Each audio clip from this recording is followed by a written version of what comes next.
आयोजक समिति का बहुत बहुत शुक्रिया, बहुत बहुत धन्यवाद कि ये शानदार कार्यक्रम उन्होंने आयोजित किया, जिसमें तमाम सारे लोग स्वजनों को मिलने का मौका मिला, एक दूसरे से परिचय हुआ, तमाम विभागों के भी लोग यहाँ हैं, तमाम साथियों से मेरी भी मुलाकात हुई। बहुत सारे साथी ऐसे थे जो मेरा नाम जानते थे, लेकिन यहाँ मिल करके बिल्कुल सोचे यहाँ कैसे, तो एक अच्छा प्रयास है।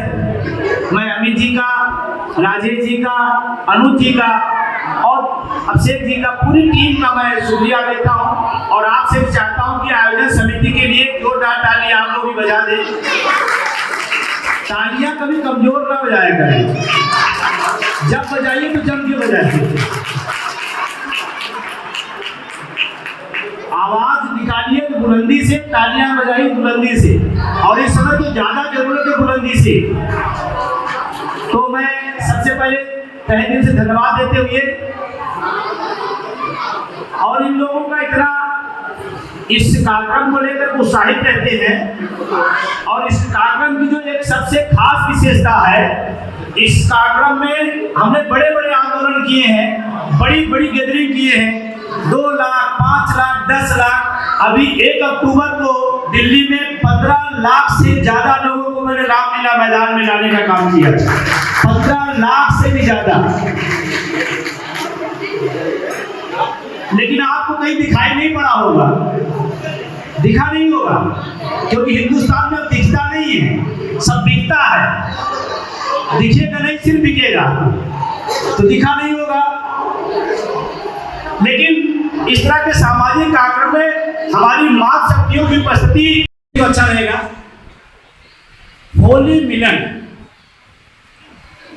मिलन शब्द इसलिए लगाया गया है कि जो हम तमाम जगहों पर इधर उधर एक दूसरे से अपरिचित हैं, एक दूसरे से संपर्क नहीं है, तो एक ऐसी जगह जहां पर सब लोग एक दूसरे से मिले, और मिले तो मिलन हो गया।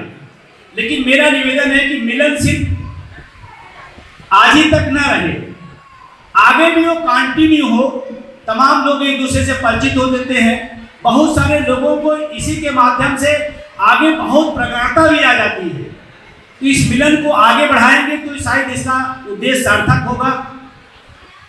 दूसरी बात जो सबसे अहम है, मैं कहते उस बात महत्वपूर्ण बात को, आज जो थोड़ा सा ये पारिवारिक मिलन जरूर है, लेकिन हम लोग पढ़े लिखे बुद्धिजीवी हैं, तो अगर देश काल परिस्थिति में क्या हो रहा है, अगर उस पर हमारा चिंतन नहीं जाता है, तो हमको लगता है कि हम सिर्फ आए खाए और चले गए।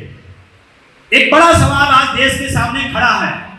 मैं समस्त लोगों से अपील करना चाहता हूं, ऐसे दौर में जब सारे लोग चुप हो रहे हैं, ऐसे दौर में सारे तरफ डर का माहौल है, ऐसे दौर में जब कोई कुछ कहना नहीं चाहता है, तो मैं आपसे कहना चाहता हूं, हम लोग खून का बंसत जब है तो महाभारत बचाने का काम वही करता है। इस बात को एहसास रहना चाहिए, इस बात का एहसास रहना चाहिए। और खास करके जो वर्तमान सरकार है, कहीं न कहीं टारगेट पर भी रखा गया, लेकिन मेरा विश्वास है, क्योंकि इस तानाशाह दौर में अगर कोई बोल रहा है, कुछ कर रहा है, तो मेरा अपना मानना है, धरना प्रदर्शन या जो भी आवाज उठा रहा है, हक के लिए बोल रहा है, वो युद्ध के बराबर है, युद्ध लड़ रहा है, युद्ध। क्योंकि मैं उससे सबसे ज्यादा भुक्तभोगी हूं, मेरे पर बेइज्जती FIR हो गई है।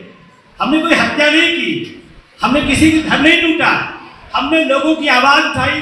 NPS में 1 करोड़ लोग हैं, 1 करोड़ लोग पूरे देश के हैं, जिनकी पुरानी पेंशन की लड़ाई को हमने लड़ा। मेरे पर 20 FIR है, और पुरानी पेंशन जरूरी भी है, और जो यहाँ वर्ग बैठा है इस बात को समझे क्यों जरूरी है।